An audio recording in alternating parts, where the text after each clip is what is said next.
Students, good morning to all of you. In previous class, I have given you some important questions from real number. Some of them are already discussed and some of them are different from the other questions. Today I am going to explain those different questions. Question number 11. If the rational number a by b has terminating decimal expansion, what is the condition to be satisfied by b? Question को आप ध्यान से देखिए. Question क्या है? If the rational number a by b has terminating decimal, तो क्या करना है? Decimal expansion. What is the condition to be satisfied by b? b के लिए कौन सा कंडीशन सेटिस्फाई करेगा? तो यहां सॉल्यूशन में आप लिखेंगे b should be multiple of 2 और 5 और both and b equal to not 0. जैसा कि आप जानते हैं कि टर्मिनेटिंग में क्या होता है, तो डिनोमिनेटर जो है वो 2 का फैक्टर हो या 5 का फैक्टर हो या दोनों का फैक्टर हो. तो यहां पे टर्मिनेटिंग के लिए हम लोग b का यही कंडीशन देंगे. नेक्स्ट क्वेश्चन था simplify 2 root under 45 plus 3 root under 20 divided by 2 root under 5. इसको सिंप्लीफाई करने के लिए और हम लोग सिंपल फॉर्म में लाएंगे. रूट 45 को हम लोग लिख सकते हैं 9 इंटू 5 और 20 को लिख सकते हैं 4 इंटू 5. अब आप इसको सॉल्व करेंगे तो 9 का स्क्वायर रूट 3 हो जाएगा, तो 2 इंटू 3 रूट 5 हो जाएगा ये. अब प्लस 4 का स्क्वायर रूट 2 हो जाएगा, तो 3 इंटू 2 रूट 5 हो जाएगा. तो ये हो गया 6 रूट 5 प्लस 6 रूट 5 और नीचे में आ गया 2 रूट 5. तो अगर आप ऐड करोगे तो 12 रूट 5 बाई 2 रूट 5 हो जाएगा. तो ये सिंप्लीफाई करेंगे तो इसका आंसर क्या आ जाएगा? 6 आ जाएगा. रूट 5 कैंसिल हो गया और 12 2 से कैंसिल हो गया, तो 6 इसका आंसर हो गया. इस तरह से हमने क्वेश्चन नंबर 12 को सॉल्व किया. नेक्स्ट है question number 13. Write the decimal expansion of 73 divided by 2 to the power 4 into 5 to the power 3. अब आप यहां ध्यान से देखें कि यहां हमको क्या करना है, तो डेसिमल एक्सपेंशन लिखना है. यानी नीचे डिनोमिनेटर में अगर हम 10 के मल्टीपल को ला दें तो आसान हो जाएगा, 10 के पावर को ले आए. तो यहां 2 का पावर 4 है, अब 5 का पावर 3 है. अगर एक और 5 से मल्टीप्लाई कर दिया जाए तो 5 का पावर भी 4 हो जाएगा, तो 5 से ऊपर नीचे हम मल्टीप्लाई कर देंगे. तो यहां क्या हो गया? 73 into 5 that is 365 and 2 to the power 4 into 5 to the power 4 यानी 10 टू द पावर 4 बन जाएगा ये. तो 10 का पावर 4 हो गया. इसका मतलब पॉइंट कितने डिजिट के बाद आएगा? तो 4 डिजिट के बाद आएगा, 0.0365. इस तरह से हमने आसानी से इसको डेसिमल एक्सपेंशन के रूप में लिख दिया. नेक्स्ट क्वेश्चन है what is the CF of smallest prime numbers and the smallest composite number. कहता है कि स्मॉलेस्ट प्राइम नंबर और स्मॉलेस्ट कंपोजिट नंबर का HCF क्या होगा.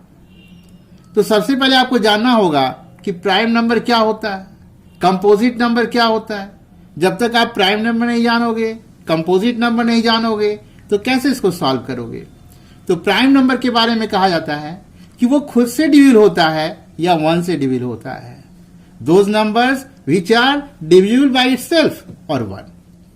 और कंपोजिट नंबर के बारे में हम लोग कहते हैं those number which are divisible by itself 1 and others. तो उसको हम लोग कंपोजिट नंबर कहते हैं. तो यहां स्मॉलेस्ट प्राइम नंबर की बात की गई है. तो स्मॉलेस्ट प्राइम नंबर क्या है? 2 है.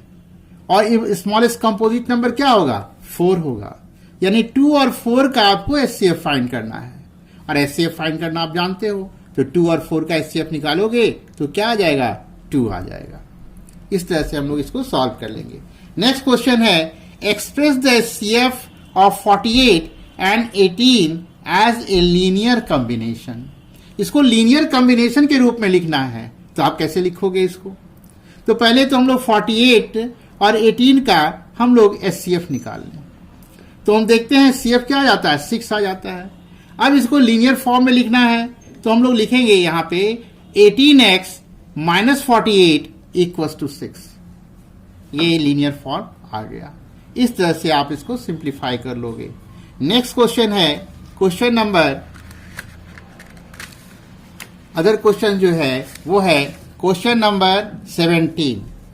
अब 17 को आप ध्यान से देख लो। 17 में क्या है, क्वेश्चन कह रहा है so that n square minus 1 is divisible by 8 if n is an odd positive integer. Question समझ में आ गया।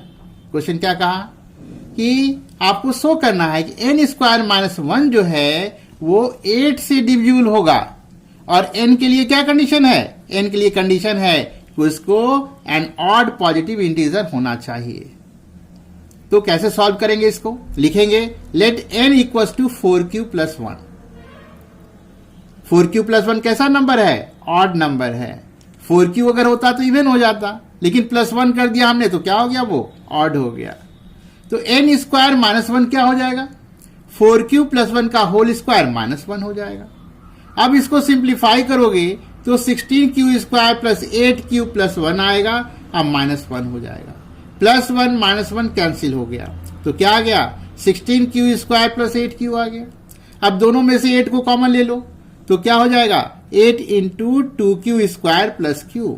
अब 2q स्क्वायर प्लस q को हम m मान लेते हैं, तो क्या होगा, ये n square minus 1 equal to 8m। तो आप क्या देख रहे हो कि ये 8 का मल्टीपल आ गया, कौन, n स्क्वायर माइनस 1। तो हमको इन दिखाना था कि n स्क्वायर माइनस 1 जो है वो 8 का मल्टीपल होगा, यानी 8 से डिविजिबल होगा। जो मल्टीपल होगा वही डिविजिबल भी होगा। तो इस तरह से आप सॉल्व करेंगे, लिखेंगे लास्ट में hence n square minus 1 is divisible by 8। Question number 18, उसमें था find the greatest number of 6 digit exactly divisible by 24, 15 and 36। क्या कहता है, you have to find the greatest number of 6 digit. तो ग्रेटेस्ट नंबर ऑफ 6 डिजिट जानते हो क्या होता है, 99996 बार लिख दो, ग्रेटेस्ट नंबर ऑफ 6 डिजिट हो गया।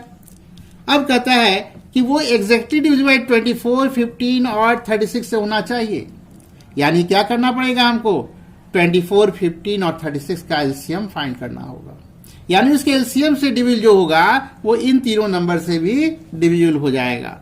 तो आप एलसीएम फाइंड करोगे तो ये क्या आ जाएगा, इसके एलसीएम। तो आप देखो यहाँ पे 24 को हम क्या लिख सकते हैं, 2 इंटू 2 इंटू 2 इंटू 3। उसी तरह से हम लिख सकते हैं 15 को 3 इंटू 5 लिख सकते हैं, 36 को 2 इंटू 2 इंटू 3 इंटू 3 लिख सकते हैं। तो एलसीएम क्या हो गया, 2 इंटू 2 इंटू 2, 3 इंटू 3 इंटू 5, यानी 360 जो है वो एलसीएम आ गया। तो 360 से अब हम क्या करेंगे कि उस नंबर को डिवाइड करेंगे। तो 99999 को अगर 360 से डिवाइड करेंगे तो 2777 आता है, अब प्लस 279 रिमाइंडर आ जाता है। तो इस रिमाइंडर को अगर माइनस कर दिया जाए तो वह नंबर एग्जैक्टली 360 से डिविजिबल हो जाएगा। Therefore the required number is 999999 minus 279। ये क्या हो जाएगा, 999720। यही रिक्वायर्ड नंबर हो गया। इस तरह से हमने जो डिफरेंट क्वेश्चंस था उस सारे को डिस्कस कर दिया। अब आप इसको देखेंगे, अगर आप सॉल्व कर चुके हो तो बड़ी अच्छी बात है, नहीं सॉल्व कर पाए तो भी कोई बात नहीं, आप फिर इसको देखोगे। देखने के बाद उसका जितने क्वेश्चंस दिए हुए हैं उसको आप फिर बार बार बना के देखोगे। ठीक है, थैंक यू।